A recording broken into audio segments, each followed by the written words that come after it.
Today we'll be doing superposition theorem, another topic, a part of DC analysis. In earlier lectures, we did a mesh analysis, then we came for super mesh, then we are going for superposition theorem. So let's learn about what is the difference between superposition and among the earlier two cases. Let's have a look. Let's observe the circuit.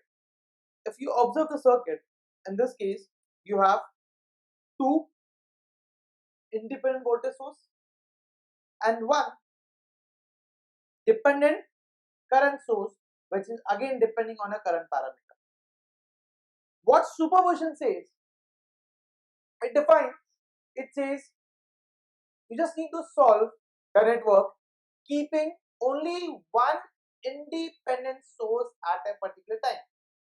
That's the logic. I said superposition says keeping only one independent source at a particular time. That can be a current or a voltage source. It depends. So if you observe in the circuit, I have three sources. I have two voltage source which is independent. I have a current source which is a dependent on a current source. So superposition says you can only keep one independent source. That's it. So that shows for this network we need to resolve twice. First case keeping 15 volt, second case keeping 10 volt. So let's do it. That means your case 1 will be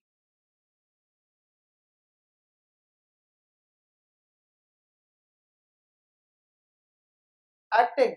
Which volt is acting? 15 volts. That means you need to remove 10 volts. So logic says a voltage source internal resistance is 0. For either voltage source, the internal resistance is 0. That's the reason you short the voltage source. That's the way you need to remove the voltage source. So your case 1 will be a 15 volt, a resistance having 6 ohms, a dependent current source, value will be 3ix, a resistance 8 ohms. In this case, you have to short the voltage source because you need to replace your voltage source by its internal resistance. So that's the concept. So you should never forget, if I need to remove a voltage source, I need to replace by its internal resistance, and the internal resistance of a voltage source is 0. That's the reason I have short the voltage source. And superposition says in a circuit at a time there should be only one independent source. That source can be a voltage or a current. So you have a one voltage source. So let's go forward. Your dependent source Ix is over here. So in this circuit, for solving purpose, we have to just repeat the mesh analysis what we did in earlier lectures. That's it. Nothing different than that. So just observe it. You have two smaller loops. So let's give it I1 and I2. If I need to find I1 and I2, I have two unknowns. For finding two unknowns, I need two equations. So let's do it. Let's check if this can be solved by mesh or this can be solved by super mesh. For applying KVL, the logic says at every point there should be voltage because KVL says sum of all voltage equal to 0. So let's observe each and every point you get a voltage source or not. This is a voltage source. This can be a voltage source by Ohm's law, I into R. But this is a current source. So over here you cannot apply KVL. So let's check over here. This will be a voltage source I into R. This is a current source. So you cannot apply KVL over here. That shows you cannot apply KVL into this small loop only because there is a current source in between. When there is a current source in between, we have already studied that case is known as super mesh. So let's do it by using super mesh. When I say this condition is a super mesh, that means I need to apply KVL in super mesh. and this is your super, where you get everything as your voltage. So your first equation will be from the outer loop. So let's write that equation. Applying KVL in super mesh, we get. So your equation will be 6I1, positive or negative, but obvious positive, because your super mesh has two currents. So both the currents should be taken positive. Apart from these two currents, all the currents should be taken negative. So your only resistance is 6 ohms, so it will be plus 6I1 plus 8I2 equal to, no other current is there.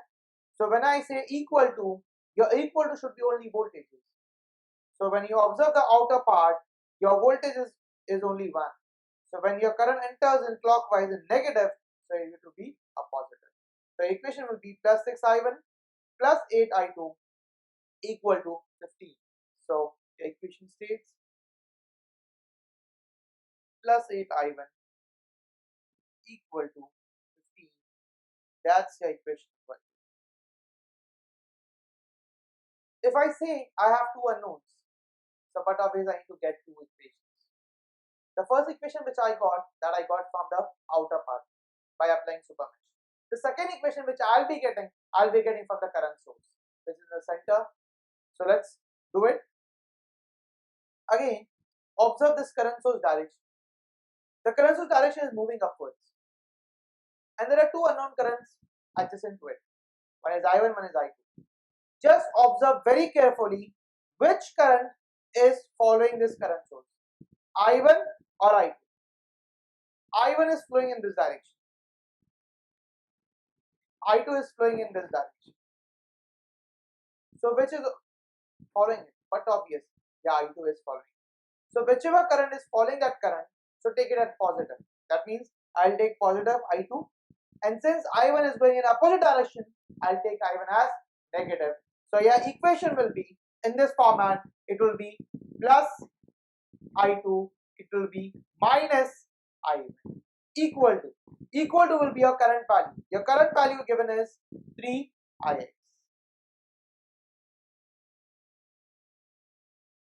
Logic says, again we did in mesh, all the equations should be in terms of your unknowns. Your unknown is I1 and I2. What extra you are getting in this term is Ix. So you don't want this term. So you need to replace Ix in terms of I1, ya to I2, ya combination of I1 I2. So let's observe which term Ix is equal to. So when you observe the circuit, once again, your Ix is equal to your I1. So second condition, check are the direction are same or different. Your Ix is moving in this direction. Again, your I1 will also move in the same direction. If the direction is same, your sign will be positive. If different, negative. That means you conclude your Ix is equal to plus I1. So replace that time, will be equation you're getting it minus I1 plus I2 equal to, this will be getting 3I2. Rule says your RHS should be only number, there should be any variable. So shift all the variables to your shift it, you get minus I1 minus 3I1 plus I2 equal to 0. So you simplify it, minus 4I1 plus I2 equal to 0. That's your equation number. You got two equations, you got two unknowns. By using a scientific calculator, you'll get I1 and I2 and put the values. The unit says is your amperes. So after using a scientific calculator, you got the value of I1 and I2. Ultimately, your question says you need to find current across 6 ohms. When I say a current across 6 ohms, ultimately I need to find Ix. You say it Ix or you say it I1 is one of the same thing. So I need to find current across 6 ohm. That means I need to find Ix or I1. So your first case you can write as current across 6 ohm is equal to I1 is equal to 0.39 amperes. After writing the value, in superposition, your direction is must. If you don't write direction, at the end, you will face some difficulties. So make it a point, whenever you solve a superposition sum, your direction is must. So in this case, if you observe your 6 ohm resistance, is it placed horizontally or vertically? You will say it horizontally, very nice. If it is placed horizontally, so there are only two options, my dear friends. Either the current will move rightwards or either the current will move in the left direction. That's it. So there are only two options. If it would be in vertical, upward or downward. That's it. Okay. So first decide your resistance is placed in horizontal or in a vertical direction. So you said it is in horizontal direction and the current I1 is moving towards right. So your direction will be in this case in right direction. Since this value you got from case 1, so you'll denote in this format. You'll denote as I dash. So this will be your first case for solving superposition theorem. So let's go for the case 2. When I say for case 2, my dear friend, let's observe once again the circuit. You solved case 1 by using 15 volt because superposition said at a time you should be having only one independent source, and you said there are two independent sources, so you'll be using 15 volt in first case, and in second case I'll be using 10 volt. If I'm using 10 volts, I need to remove 15 volt. If I need to remove 15 volt, I need to replace it by its internal resistance. And when I say the voltage internal resistance is 0, that's the reason you short the voltage source. Okay, so let's do it for case 2, my dear friend. The same circuit, keeping case 2 acting 10 volt. So same network you will be putting it. You will be having a voltage source which was there 15 volt, but you need to remove it, then you have to short it. To short the voltage source, you have a resistance 6 ohms, you have a current source which is given by 3ix,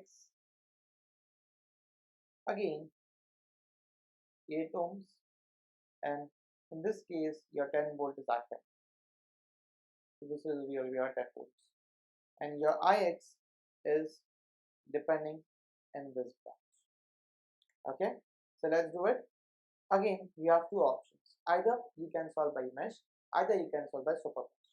So let's check it in which state it can be solved. Either it can be solved by mesh or super mesh condition. If I observe for mesh condition, I need to apply KVL, and KVL says sum of all voltage equal to 0. That means each and every point there should be voltage, right? So just check it. Are you getting at each and every point a voltage source? In this, we have two smaller loops. So just give them two unknown current. This will be I1, this will be I2. That means this will be your I into R voltage, but this cannot be a voltage. This will be I into R voltage. This is your voltage, but this cannot be a voltage. You have two smaller loops, but that cannot be applied KVL because of a current source. That condition is known as super mesh.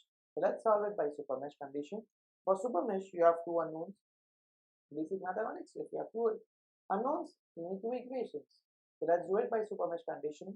So you'll be applying KVL in super mesh. We get. So apply KVL in super mesh condition. In this super mesh, you have two currents. In case of mesh, whichever current you are applying KVL for it, you take it as positive. In super mesh, there are two currents. So you need to take both the current as positive.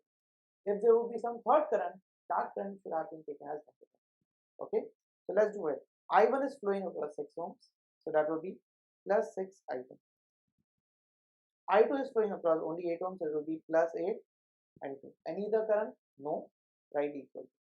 When I write equal to, on the RHS side, there should be only voltage.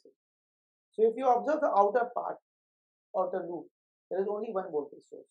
So your current enters into negative, so it will be positive. That will be your conditioning step 1.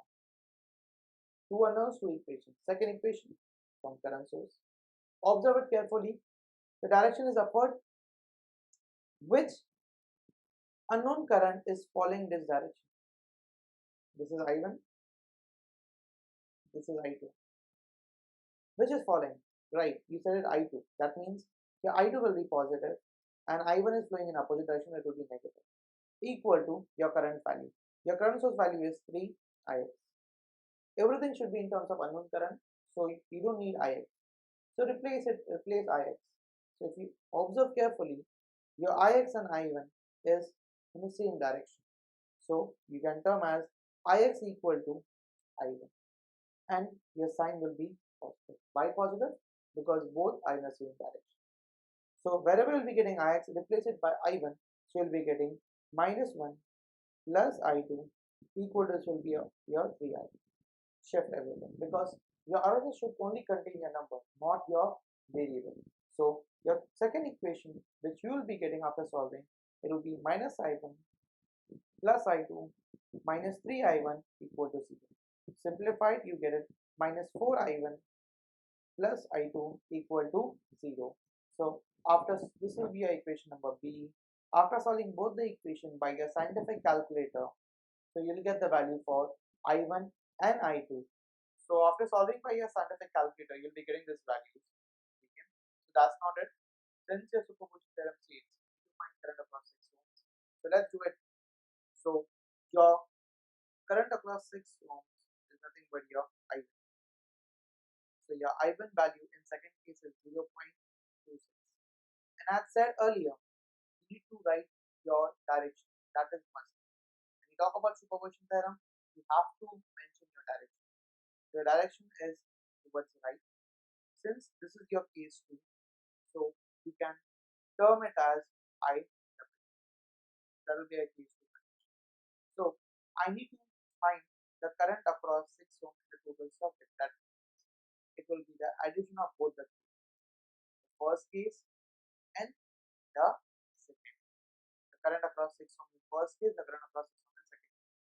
In first case, you got the value as 0.39, and in second case you got the value as 0.26.